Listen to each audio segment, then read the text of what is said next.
ఏపీలో ఎన్నికల ప్రచారాన్ని హోరెత్తిస్తున్నారు సీఎం జగన్. పోలింగ్ సమయం దగ్గర పడే కొద్దీ నియోజకవర్గాలను చుట్టేస్తున్నారు. ఇవాళ 3 నియోజకవర్గాల్లో ప్రచారం నిర్వహించనున్నారు సీఎం.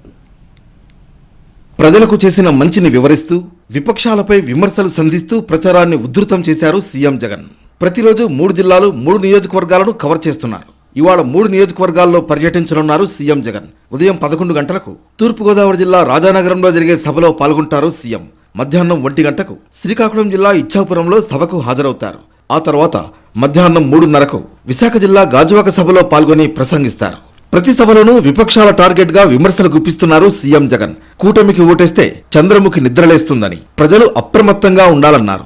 చంద్రబాబుకు అధికారం ఇవ్వడమంటే కొండ చిలువ నోట్లో తలపెట్టడమేనన్నారు.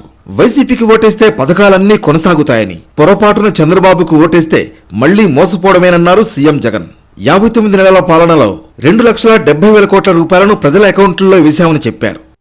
మళ్లీ చంద్రబాబును నమ్మటము అంటే దాని అర్థం మళ్లీ మోసపోవటం, దాని అర్థం మళ్లీ చంద్రముఖిని మళ్లీ నిద్ర లేపడమే అన్నది ప్రతి ఒక్కరూ గుర్తుపెట్టుకోమని కోరుతా ఉన్నా. చంద్రబాబును మళ్లీ నమ్మటము అంటే కొండ చిలువ నోట్లో తలకాయ పెట్టడమే అన్నది ప్రతి ఒక్కరూ కూడా గుర్తుపెట్టుకోమని కోరుతా ఉన్నా.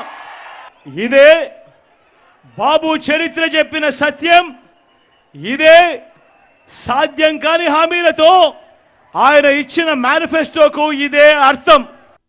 ల్యాండ్ టైటిలింగ్ యాక్ట్ పై దుష్ప్రచారం చేస్తున్నారని సీఎం జగన్ ఆరోపించారు. అవ్వాతాతలకు ఇంటికే వచ్చే పెన్షన్ను అడ్డుకున్నది ఎవరని ప్రశ్నించారు. అబద్ధాన్ని నిజం చేసేందుకు చంద్రబాబు ప్రయత్నిస్తున్నారని మండిపడ్డారు సీఎం జగన్.